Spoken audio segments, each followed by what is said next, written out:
Hello students, आप सभी को आपके अपने प्यारे channel conceptual study with Ritesh में एक बार पुनः स्वागत है।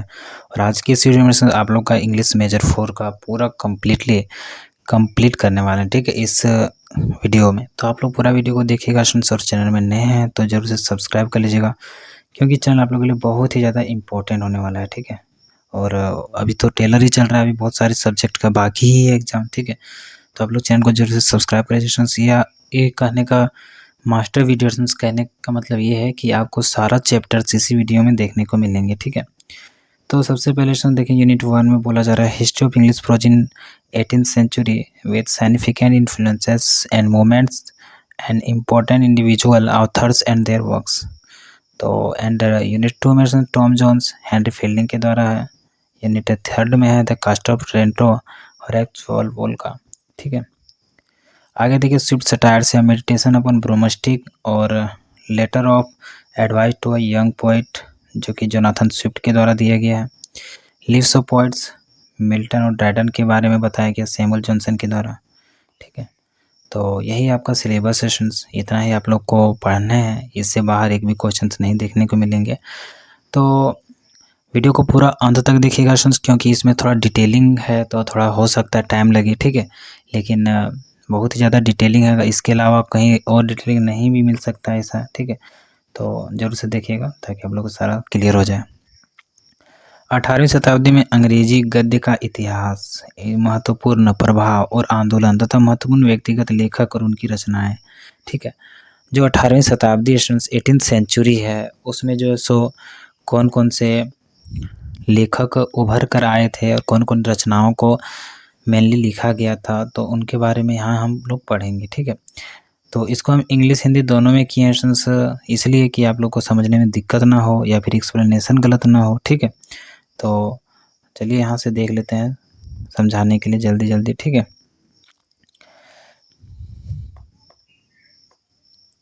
देखिए परिचय में 18वीं शताब्दी यूरोप विशेषकर इंग्लैंड में महान सांस्कृतिक और साहित्यिक उन्नति का काल था। ब्रिटेन में 18वीं शताब्दी महान सामाजिक और सांस्कृतिक परिवर्तनों का काल था, जिसने साहित्य को बहुत प्रभावित किया। यह ज्ञानोदय और साहित्यिक युग का समय था, जिसमें कई साहित्यिक विधाओं का उदय हुआ।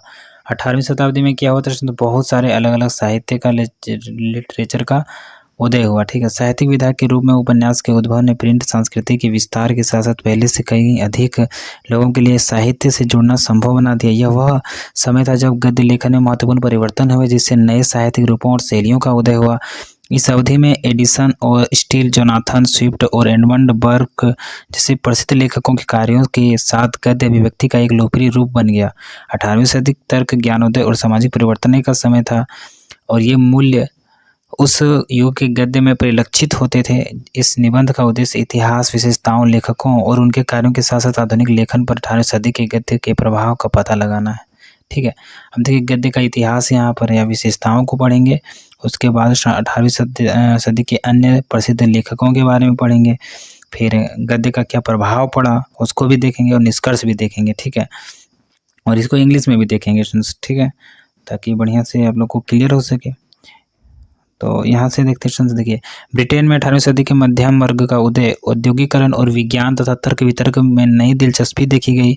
इस अवधि में पिछली शताब्दी की अलंकृत और जटिल शैली से हटकर अधिक सीधी, तर्क संगत और व्यवहारिक शैली की ओर साहित्यिक शैलियों में एक महत्वपूर्ण बदलाव देखा गया। देखिए जो पहले जो शैली चल रहा था उससे थोड़ा हटकर स्टार्ट किया गया था। ठीक है, टेलर और स्पेक्ट्रर जैसी पत्रिकाओं के उदय ने भी गद्य लेखन के विकास में महत्वपूर्ण भूमिका निभाई। 18वीं सदी के गद्य की विशेषताएं। 18वीं सदी के गद्य में स्पष्टता, सरलता, तर्क संगतता और लालित्य था। ठीक है, जो उस समय के गद्य में परिलक्षित होता है। गद्य अधिक सीधा और स्पष्ट हो गया। ऐसा ना सोचे कि हिंदी वाला जो है सो पढ़िएगा तो आपका नुकसान करेगा। ठीक है, समझने के लिए है, बाकी अब इंग्लिश में इसको लिखना है। और लेखकों ने अपने विचारों को तार्किक और संक्षिप्त तरीके से व्यक्त करने का प्रयास किया। यथार्थवाद और दुनिया के अवलोकन पर अधिक ध्यान दिया गया। इस काल के लेखकों ने तर्क और विवेक पर जोर दिया, जिससे परिणाम स्वरूप लेखन की अधिक, देखिए ये जो 18वीं सदी का जो काल था, इसमें जो है सो तर्क और विवेक पर ज़्यादा जोर दिया यहाँ के लेखक। ठीक है, जिसके परिणाम स्वरूप लेखन की अधिक सटीक और प्रत्यक्ष शैली सामने आई। वे ऐसे काम बनाने में रुचि रखते थे जो समझने में आसान हो और जो उनके विचारों को स्पष्ट और संक्षिप्त तरीके से व्यक्त करते हों। वे मानवीय स्थिति और समाज की जटिलताओं की खोज में भी रुचि रखते थे। व्यंग्य और व्यंग्य का इस्तेमाल आमतौर पर समाज की कमियों की आलोचना करने के लिए किया जाता था और इस अवधि के लेखक अपने कार्यों को यानी कि व्यंग्य वाला ज़्यादा किया जाता था। ठीक है, सामाजिक टिप्पणी के साधन के रूप में उपयोग करने से डरते नहीं थे। लेखक अक्सर सामाजिक और राजनीतिक मुद्दों का मजाक उड़ाते थे। इस काल के गद्य में व्यक्ति पर नया जोर और व्यक्तिगत अनुभव का महत्व भी प्रतिबिंबित हुआ। इसके अतिरिक्त साहित्य के एक लोकप्रिय रूप के रूप में उपन्यास के उद्भव ने लेखकों को पहले से कहीं अधिक गहराई से जटिल चरित्र चित्रण और कथानक का पता लगाने की अनुमति दी। ठीक है, तो आगे देखते हैं रिचर्डसन और स्टील द्वारा द स्पेक्टेटर एंड द टेटलर। तो ये सारा 18वीं सदी का काल था जो ये सारा नया नया परिवर्तन हो रहा था। 18वीं शताब्दी के दो सबसे उल्लेखनीय लेखक जोसेफ एडिसन और रिचर्ड स्टील थे, जिन्होंने टेटलर और स्पेक्टेटर पत्रिकाओं की स्थापना की। उनके कार्य अत्यधिक प्रभावशाली थे और 18वीं शताब्दी में आवधिक लेखन के लिए मानक स्थापित किए। ये प्रकाशन लोकप्रिय पत्रिकाएं थीं जिनमें निबंध पत्र और लेखन के अन्य रूप शामिल थे। टेटलर और स्पेक्टेटर दोनों में साहित्य, राजनीति और समाज सहित विभिन्न विषयों पर निबंध शामिल थे। इन्हें कमेंट्री और समाज प्रदान करने और नैतिक और बौद्धिक सुधार को बढ़ावा देने के लिए डिजाइन किया गया था। द स्पेक्टेटर विशेष रूप से अपनी बुद्धि और हास्य के साथ साथ समाज के विभिन्न पहलुओं पर अपनी व्यवहारिक टिप्पणियों के लिए जाना जाता था। उनकी लेखन शैली में बुद्धि, हास्य और व्यंग्य की विशेषता थी। अब देखते हैं 18वीं सदी के अन्य प्रसिद्ध लेखक। रिचर्डसन और स्टील के अलावा 18वीं सदी के गद्य के कई अन्य उल्लेखनीय लेखक थे। उदाहरण के लिए सैमुअल जॉनसन, जिनका अभी हम लोग पढ़ेंगे। ठीक है, निबंधों और अंग्रेजी भाषा के शब्दकोश के लिए जाने जाते थे। जॉनसन के लेखन को उनकी बुद्धि, बुद्धिमत्ता और जटिल विचारों को स्पष्ट और सुलभ तरीके से व्यक्त करने की क्षमता द्वारा चिन्हित किया गया था। लॉरेंस स्टर्न एक अन्य उल्लेखनीय लेखक थे जिनकी कृतियां जैसे ट्रिस्ट्रॉम सैंडी अपने हास्य और प्रयोगात्मक शैली के लिए जाने जाते थे। इस अवधि के लिए अन्य प्रसिद्ध लेखकों में डेनियल डिफॉय हो गया, हेनरी फील्डिंग हो गया और जोनाथन स्विफ्ट सटायर्स में हम लोग पढ़ेंगे जोनाथन स्विफ्ट के बारे में। डेनियल डिफॉय जिनका उपन्यास रॉबिन्सन क्रूसो आज भी व्यापक रूप से पढ़ा जाता है। डिफो का काम अपने यथार्थवाद और व्यक्तिवाद, आत्मनिर्भरता और अस्तित्व जैसे विषयों की खोज के लिए उल्लेखनीय है। 18वीं शताब्दी के अन्य उल्लेखनीय लेखकों में जोनाथन स्विफ्ट शामिल हैं, जो अपने व्यंग्यपूर्ण काम यानी कि इनका जो भी मिलता है ऐसे वगैरह सारा जो है व्यंग्यात्मक रहता है, यानी कि गजब का। इसमें बुरू मस्टिक वाला भी बताया है ना, तो उसी तरह से गुलिवर्स ट्रेवल्स के लिए जाने जाते हैं, जो 1726 में प्रकाशित हुआ था। यह उपन्यास उस समय के राजनीतिक और सामाजिक मुद्दों पर एक आलोचनात्मक टिप्पणी थी और इसमें व्यंग्य का मिश्रण इस्तेमाल किया गया था और अपना संदेश पहुंचाने की कल्पना थी। ठीक है, तो इस तरह से आप लोग का जो है 18वीं शताब्दी के बारे में महत्वपूर्ण चीज़ें हैं। अगर आप इसको बढ़िया से नहीं पढ़ेंगे तो आपके अंदर डर लगा रहेगा। किस चीज़ का डर कि हम लिखेंगे तो लिखेंगे क्या। ठीक है, तो जितना कुछ है सारा चीज़ पढ़ लेना है ये PDF को। ठीक है, 18वीं सदी के अन्य महत्वपूर्ण लेखकों में जॉन लोके शामिल थे, जो अपने दार्शनिक कार्य एन ऐसे कंसर्निंग ह्यूमन अंडरस्टैंडिंग के लिए जाने जाते हैं, और एडमंड बर्ग जिन्होंने राजनीति और समाज पर लिखा था। लॉक के लेखन ने व्यक्तिवाद और व्यक्तिगत अनुभव के महत्व पर जोर दिया, जबकि बर्ग का काम परंपरा के महत्व और समाज में सरकार की भूमिका पर केंद्रित था। तो ये सारा था। ठीक है, और आगे इसको अगर PDF जिनको मिलेगा वो सारे लोग पढ़ लीजिएगा और बढ़िया से निष्कर्ष भी लिख दिए हैं। ठीक है, अब देखिए इंग्लिश वालों का, इंग्लिश में ही तो रहेंगे। ठीक है, the 18th century was a period of great cultural and literary advancement in Europe, especially in England. The 18th century in Britain was a period of great social and cultural change that greatly influenced literature. It was a time of enlightenment and a literary age which saw the emergence of several literary। ये सारा तो हिंदी में समझा ही दिए, इसको आप पढ़ लीजिए। ठीक है, या फिर स्क्रीनशॉट मार लीजिए जिनको ये PDF नहीं मिल रहा है वो सारी। ठीक है, इस PDF को अगर लेना है तो आप लोग व्हाट्सएप में मैसेज करके ज्वाइन कर सकते हैं हमारे ग्रुप में। ठीक है, देखिए हिस्ट्री या कैरेक्टरिस्टिक्स ऑफ प्रोज, तो प्रोज का क्या कैरेक्टरिस्टिक होता है, क्या विशेषताएं होती हैं। ठीक है, और ये प्रोज एक नया ही विधा है जो कि 18th सेंचुरी में देखने को मिले हैं, उससे पहले नहीं के बराबर ही थे। ठीक है, अभी नहीं थे, इतना नहीं रहते थे। तो देखिए other famous authors of 18th century, कौन कौन ऑथर्स जो है सो फेमस हो गए 18th सेंचुरी में, और आगे देखते हैं क्या है। जिनको स्क्रीनशॉट मारना हो मार लीजिएगा, जिनको लिखना हो लिख लीजिएगा, अभी भी टाइम है, ठीक है। अब देखिए सर अगला चैप्टर आते हैं टॉम जोन्स का। तो 2 चैप्टर है फ्रेंड्स, एक टॉम जोन्स का और एक टॉम जोन्स है और एक द कास्टल ऑफ ओटेंटो। ये दोनों जो है सो आप लोग को बहुत ही कम समझ में आएंगे, ठीक है। और हमको जहाँ तक लग रहा है फ्रेंड्स याद भी करना मुश्किल होगा, क्योंकि हम खुद इसके बारे में 2 बार पढ़े और हमको पूरा याद नहीं रहा, ठीक है। तो आप सोच सकते हैं कि आप लोग का क्या हाल हुआ होगा, लेकिन डजेंट मैटर, हम इसके लिए सारा उपाय किए हुए हैं, ठीक है। मेरा उपाय जो है सो सर्वोपरि माना जाता है। तो इसमें देखिए टॉम जोन्स के लिए आपका क्या किए हैं, यहाँ पर इंग्लिश के साथ साथ हिंदी भी कर दिए हैं। तो आप लोग इंग्लिश वाला भी पढ़िएगा और उसके साथ हिंदी वाला भी पढ़ लीजिएगा, ताकि आप लोग को कहानी सारा ज़्यादा समझ में आ सके, ठीक है। देखिए क्या बोला जा रहा है, हिंदी वाला सही शुरू करते हैं। प्रतिष्ठित देहाती सज्जन ऑलवर्थी जो अपने अविवाहित बहन ब्रिजेट ऑलवर्थी के साथ समरसेटशायर में रहते हैं, लंदन की यात्रा से घर लौटते हैं और बिस्तर पर एक बच्चे को पाते हैं। अच्छा, ये जो ऑलवर्दी वाला है, ठीक है, इस नवजात शिशु की माँ और पिता का पता लगाने का बीड़ा उठाते हैं और पता नहीं चलता कि ये बच्चा जो किसका, ये टॉम जोन्स के बारे में।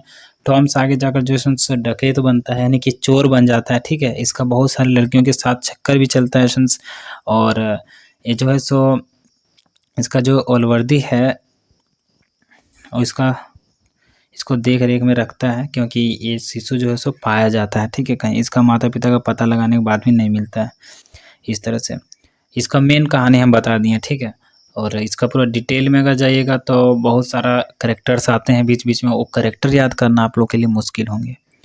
देखिए यहाँ तक हम बता दें कि एक नया बच्चा मिलता है, उस बच्चा का नाम जो है सो टॉम होता है, ठीक है। और टॉम को देखता कौन है, सबसे पहले ऑलवर्दी देखता है, और ऑलवर्दी देखता है तो वही रखेगा, ठीक है। और पता लगाने का प्रयास करता है कि किसका ये बेटा है, क्योंकि इसको पढ़ ही देते हैं ताकि आप लोग को जो है सो समझ में आ जाए।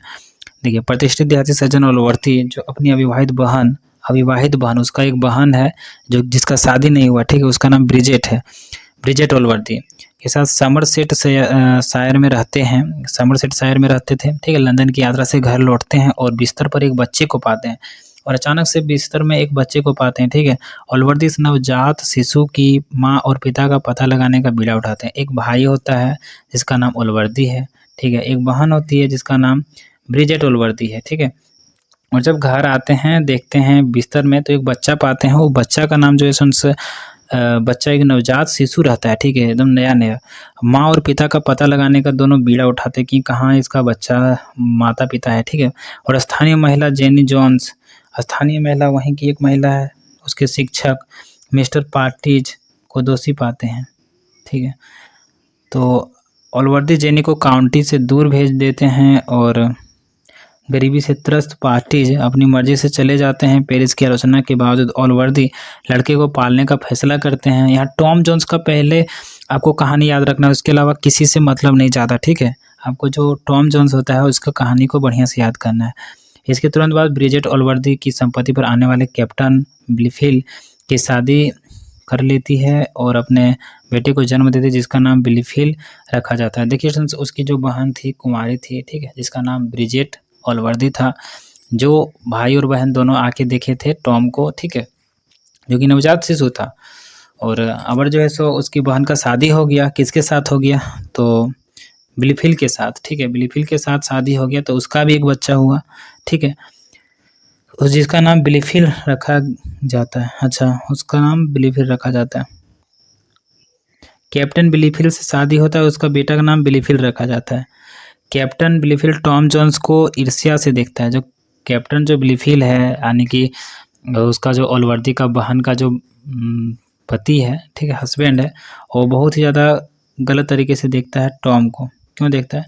क्योंकि वह चाहता है कि उसका बेटा ऑलवर्दी की सारी संपत्ति का वारिस बने, क्योंकि उसका जो अभी जो जन्म लिया है बच्चा, उसकी बहन का बच्चा, वो उसको जो है सो सारा संपत्ति देने के बारे में सोच रहा है। पैसों के मामले पर विचार करते समय कैप्टन ब्लिफिल एक अपोप्लेक्सी से मर जाता है। अच्छा, वो मर भी जाता है। कथाकार 12 साल आगे बढ़ जाता है और वहाँ के बाद लिखता है ब्लिफिल और टॉम जोन्स का लालन पालन एक साथ हुआ, ठीक है, लेकिन उन्हें घर के अन्य सदस्यों से बहुत अलग व्यवहार मिलता है। ऑलवर्दी एकमात्र व्यक्ति है जो टॉम के प्रति लगातार स्नेह दिखाता है ऑलवर्दी एक बढ़िया है क्योंकि वही पाया था ना टॉम को बिस्तर में। दार्शनिक स्क्वायर और लड़कों के शिक्षक रेवरेंड टॉम को तुच्छ समझते हैं क्योंकि टॉम को उतना वैल्यू नहीं मिलता इसीलिए, ठीक है। और बिलीफिल को शिक्षक बिलीफिल को सब लोग पसंद करते हैं क्योंकि उसकी बहन का बेटा था ना, इसीलिए। क्योंकि टॉम जंगली है और बिलीफिल धर्मपरायण है। टॉम अक्सर ऑलवर्दी के नौकरों में से एक ब्लैक जॉर्ज के परिवार का भरण पोषण करने के लिए सेब और बतख चुराता है। टॉम अपने सारे राज बिलीफिल को बताता है। तो असल से बात यह है कि टॉम जो है सो चोरी भी करता है, इसीलिए उसका वैल्यू भी हर जगह कम हो जाता है, ठीक है।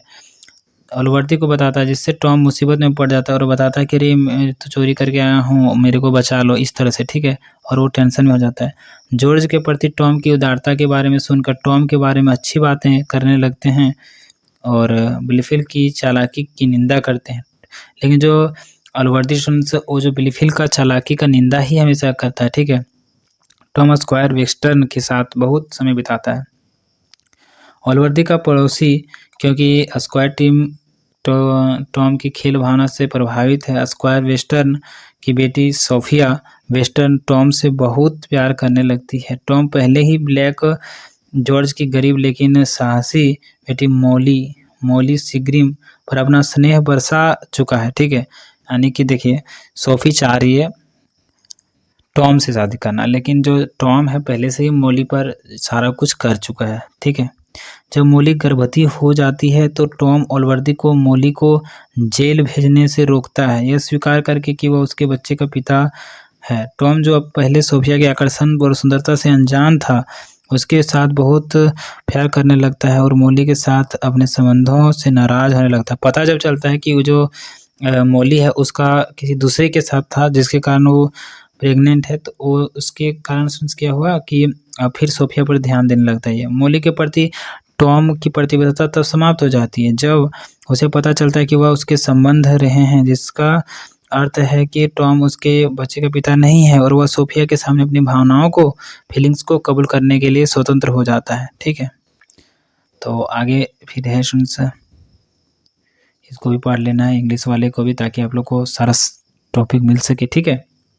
और कहानी समझ में आ रहा है कि नहीं वो बोलिएगा बीच बीच में, क्योंकि टाइम होगा, क्या कीजिएगा, टाइम होगा लेकिन ज़्यादा हो जाएगा टाइम, ये भी दिक्कत वाली बात है, ठीक है। स्टूडेंट्स इसको आप पढ़ लीजिएगा प्लीज़, ठीक है। ये सारा ना आपको समझ में आ जाएगा। हमको नहीं लगता कि कोई ऐसा चीज़ जो आपको नहीं समझ में आए, क्योंकि बहुत ही मेहनत के साथ बनाए हैं, ठीक है। बहुत ही मेहनत के साथ बनाए, इस समझ में आ जाएगा आप लोग को। टाइम बहुत ज़्यादा हो रहा है, वीडियो अपलोड होगा नहीं, ठीक है, इसीलिए हम जल्दी जल्दी पर निकाल रहे हैं। द कास्टल ऑफ ओट्रेंटो हरेक वोल्फोल का है। तो देखिए इसमें क्या है, ओट्रांटो के शासक मैनफ्रेड के अपने बेटे कॉनराड और विंसेंजा के मार्क्विस फेडरिक की बेटी राजकुमारी इसाबेला के विवाह का बेसब्री से इंतजार है, ठीक है। शादी के लिए मैनफ्रेड की बेसब्री के बारे में अफवाहें उड़ती है और लोगों का मानना है कि यह विवाह किसी तरह से एक प्राचीन भविष्यवाणी से संबंधित है कि ओट्रेंटो का महल और आधिपत्य वर्तमान परिवार से तब निकल जाना चाहिए जब असली मालिक इतना बड़ा हो जाए कि वह उसमें रहने लायक न रह जाए। कॉनराड रहस्यमय तरीके से आसमान से गिरने वाले एक विशाल हेलमेट से कुचलकर मर जाता है। देखिए इसमें जो है सो शादी के बारे में है, ठीक है, लेकिन इसमें भी सारा समझ में आ जाएगा आप लोग को, मटिल्डा के बारे में, ठीक है, सारा समझ में आ जाएगा। इसको भी आप लोग पढ़ लीजिएगा, इस PDF जो है हम डाल देंगे प्राइवेट ग्रुप में, ठीक है। और जिनको अगर ज्वाइन होना है तो सिर्फ मेजर 4 के लिए 99 में आप लोग जुड़ सकते हैं, सिर्फ मेजर 4 के लिए, ठीक है। और इसका PDF लेके आराम से पढ़ सकते हैं, इसके साथ इंपॉर्टेंट क्वेश्चंस का आंसर भी मिलेंगे। तो आप लोग ज्वाइन जरूर से होइएगा। देखिए मेरे पास टाइम भी नहीं है कि उतना करें, और मेरा स्कूल भी छूट जाएगा, तो ठीक बात नहीं है, ठीक है। यह हो गया। इसके बाद देखिए स्विफ्ट सटायर्स, इसके बारे में हम पूरा डिटेल में आप लोगों को बता देते हैं इधर से ही, बाकी आप लोग पढ़ लीजिएगा। स्विफ्ट सटायर्स का मतलब क्या, मेडिसन अपना ब्रूम स्टिक, कहने का मतलब जिस तरह से झाड़ू शुरू में कितना पेड़ पौधों में कितना अच्छा दिखता है, हरा भरा दिखता है, सफा सुथरा दिखता है, लेकिन बाद में जो है सो धीरे धीरे वह गंदगी हो जाता है, दूसरों की गंदगी को साफ करते करते, ठीक है। तो उसी तरह से आदमी को बोला गया आजकल, तो क्या बोला गया कि जिस तरह से दूसरों की गंदगी को दिखाता है झाड़ू कि देखो तुम्हारे अंदर कितना गंदगी है, लेकिन खुद नहीं देखता है, उसी तरह से आदमी का हाल है। ठीक है, तो वही बात इसमें बोल रहा है। झाड़ों पर चिंतन कथावाचक के विलाप से शुरू होता है कि वह इस एक छड़ी को तब जानता था जब यह एक सुंदर पेड़ का हिस्सा थी, और अब इसका उपयोग खुद को गंदा करके चीज़ों को साफ करने के लिए किया जाता है। इस एक छड़ी की भाग्य अंततः आग है। ठीक है, और लास्ट में जो है सो इस झाड़ू को जला दिया जाता है। ठीक है, कथावाचक ने खुलासा किया कि उसका विषय एक झाड़ू है। वह घोषणा करता है कि यह एक झाड़ू एक आदमी की तरह है, वह सीधा पैदा होता है, उसके सारे बाल होते हैं, लेकिन उसे उल्टा कर दिया जाता है। फिर उम्र बढ़ने के साथ उसे सूखे तने में बदल दिया जाता है। आदमी नौकरानियों की मर्जी के अनुसार जीता है, बिल्कुल झाड़ू की तरह। आदमी गालियाँ देता है, जिंदगी साफ करता है और उसी प्रदूषण में भाग लेता है, और वह मिटाना चाहता है। तो इसको भी पढ़ लीजिएगा, आप लोग बहुत ही अच्छे हैं। तो हम मेन चीज़ तो बता ही दिए। अब देखिए स्विफ्ट सटायर्स का letter of advice to a young poet. Swift satires जो है, ये जो जोनाथन स्विफ्ट, ये बहुत ज़्यादा व्यंग्यात्मक हैं। ठीक है, बहुत ज़्यादा व्यंग्य करते हैं, मतलब किसी के प्रति जो नहीं बोला जाता पीठ पीछे बात करना, उस टाइप का। ठीक है, तो ये जो है सो इस लेटर के माध्यम से एडवाइस दे रहे हैं यंग पोइट को, यानी कि जो अभी के जो पोइट हैं, वो जो जानते वगैरह हैं नहीं कुछ, और लिखने का बना के रखते हैं, लिखने का मन करता है और बहुत कुछ लिख देते हैं। ठीक है, और कुछ जानते भी नहीं बढ़िया से लिखने, उन्हीं को बोला रहा है। युवा कवि को सलाह का एक पद स्विफ्ट द्वारा लिखे गए इस सबसे बेहतरीन व्यंग्यात्मक निबंधों में से एक है। इस निबंध में स्विफ्ट हमारे लिए वे तरकीबें प्रस्तुत करता है जिनके द्वारा लेखक म्यूज की सहायता लेते हैं। यदि शीर्षक को थोड़ी संशोधित किया जाए तो इस निबंध की विषय वस्तु को बेहतर ढंग से समझा जा सकता है। वास्तव में इस निबंध का आधुनिक शीर्षक होगा होमर और मिल्टन की तरह कैसे लिखें, प्रतिदिन 10 मिनट काम करके, कोई शिक्षा आवश्यक नहीं, हमारे आसान नियमों की निःशुल्क पुस्तक मंगवाएं। स्विफ्ट अपने समय में ग्रब स्ट्रीट में लगातार लड़ी जाने वाली कुछ व्यावसायिक लड़ाइयों पर चर्चा करता है। वह अपने समय के कवियों की कुछ विद्वतापूर्ण बातें बताना चाहता है। बस यहाँ से शुरू होता है आपका कहानी। ठीक है, सबसे पहले वह बचपन के दौरान अपने कौशल की संकीर्णता को स्वीकार करता है और फिर कुछ मूल्यवान सुझाव देना चाहता है जो उसने अवलोकन और अनुभव के माध्यम से एकत्र किए हैं। अंग्रेजी कविता को अपने पेशे और व्यवसाय के रूप में अपनाने वाले एक युवा कवि को स्विफ्ट का पहला सुझाव छोटे उपकरण यानी कलम के बारे में। इनका कहना है कि मेरे अलावा जितने भी कवि हैं अभी नया वो कलम को औजार समझते हैं, और जो कविता या फिर कोई ऐसे लिखना है उसको जो है सो काम समझते हैं। काम मतलब रोजगार समझते हैं। ठीक है, कि हमको ये काम करना है, उनको उनके अंदर फीलिंग्स नहीं आ रहा लिखने के लिए, लेकिन फिर भी लिख रहे हैं, उनको पैसा से मतलब है। ठीक है, इसलिए यदि सिर को दाहिने हाथ के अंगूठे पर टिकाता है, सबसे आगे वाली उंगली को अपनी छाती पर टिकाता है, खुद दूसरी उंगली से सहारा पाता है। तो कहने का मतलब ये की जो है सो जो कुछ नए लेखक हैं वो अच्छे नहीं हैं। ठीक है, उनके कहने का मतलब ये है, और वो चाहते हैं बढ़िया से बढ़िया बनाना। अब देखिए लीव्स ऑफ पोइट्स मिल्टन और ड्रायडन के बारे में है। ठीक है, तो इनके बारे में बताया जा रहा है। इस विशाल संग्रह में जॉनसन इतिहास के प्रसिद्ध कवियों की जीवन परिस्थितियों और काव्य उपलब्धियों पर व्यवस्थित रूप से टिप्पणी करते हैं। कुल 56 कवि के बारे में ये लिखे हैं। ठीक है, जिनमें से आप लोग को पढ़ना है मिल्टन और ड्रायडन के बारे में। ठीक है, मिल्टन और ड्रायडन के बारे में ये सब क्या लिखे हैं उसको पढ़ना है। देखिए छोटा सा PDF आराम से पढ़ सकते हैं। जॉन मिल्टन के बारे में जॉनसन इतनी कम उम्र से ही विद्वान की भाषा प्रवीणता की प्रशंसा करते हैं। शिक्षा इस कुख्यात कवि की सफलता की पहली का पहला टुकड़ा प्रतीत होती है। जॉनसन अन्य कवियों के बारे में लिखते हैं जिनके लिए मिल्टन को स्पेंसर, शेक्सपियर और कावली जैसे श्रद्धांजलि देनी चाहिए। इसके अतिरिक्त जॉनसन मिल्टन के बड़े कार्यों जैसे पैराडाइज लॉस्ट से भी नहीं कतराते हैं, जो विस्तृत टिप्पणी प्रदान करते हैं। और ड्रायडन के बारे में बोल रहा है। जॉन ड्रायडन को संबोधित करते हुए देखते हैं कितना टाइम, 23 मिनट। जॉनसन कवि की युवावस्था पर ध्यान केंद्रित करते हैं। अपने युवा दिनों में ड्रायडन ने स्कूल में कविता लिखना शुरू किया, जिससे वे आम जनता के बीच जल्दी ही लोकप्रिय हो गए, क्योंकि वे बहुत ही निजी होते हुए भी एक साथ पेशेवर होते हैं। जॉनसन उत्सुकता से बताते हैं कि ड्रायडन अपने समय की उपज है, क्योंकि उन्होंने सार्वजनिक साहित्यिक मंडली में एक खालीपन भरा था। उनके समकालीनों ने ड्रायडन की लंबी कविता के विशिष्ट रूप को अपनाया। ठीक है स्टूडेंट्स, तो यहाँ बोला जा रहा है बढ़िया बढ़िया शब्द लिखे हैं। ठीक है, आप लोग जो है सो इस PDF को जरूर से पढ़िए। ठीक है, नहीं तो आप लोग जो है सो स्क्रीनशॉट वगैरह मार के वीडियो को धीरे धीरे करके आप लोग आराम से इसको जो है सो सारा पढ़ लीजिए। किसी तरीके से स्टूडेंट्स क्या कीजिएगा। ठीक है, और इसमें सारा कंटेंट आपको मिलेगा हिंदी और इंग्लिश में, इस तरह से कि आप 2 बार पढ़ लीजिएगा हिंदी वाला, तो आपका हो ही नहीं सकता कि आप अच्छा से नहीं समझ पाए, ठीक है। शुरू में तो हो सकता है नहीं समझ में आए, लेकिन 2 से 3 बार, 4 बार, 5 बार पढ़िएगा, आपको समझ में आ जाएगा। और जब समझ में आ जाएगा तो आप बढ़िया से ब्रिलियंट स्टूडेंट बन जाएंगे, ठीक है, और बढ़िया से लिख भी पाएंगे सेंस। और इसका इम्पोर्टेंट क्वेश्चंस वाला वीडियो जो है सो आएगा, हम स्कूल से आने के बाद बनाएंगे, ठीक है, 2 से 2:30 बजे के बीच में। तो आप लोग उस वीडियो को देखने के लिए रेडी रहिएगा और चैनल को सब्सक्राइब कर लीजिए, ताकि आप लोग देख पाएँ तुरंत वीडियोज़। और अगर आप इस वीडियो को इस PDF को चाहते हैं तो 99 रुपीज़ लगेंगे। इसके साथ ये इम्पोर्टेंट क्वेश्चंस और आंसर भी साथ में मिलेगा, और ग्रुप में क्वेश्चंस पेपर भी मिलेंगे, ठीक है। तो आप लोग और मॉडल क्वेश्चन भी मिलेंगे, तो आप लोग इससे ज्वाइन कर सकते हैं। मेरा व्हाट्सअप नंबर ग्रुप इसमें डिस्क्रिप्शन बॉक्स में होगा, आप ज्वाइन हो सकते हैं, ठीक है। बाकी थैंक्स फॉर वॉचिंग, फिर मिलेंगे नए इंटरेस्टिंग वीडियो के साथ। तब तक के लिए जय हिंद, वंदे मातरम।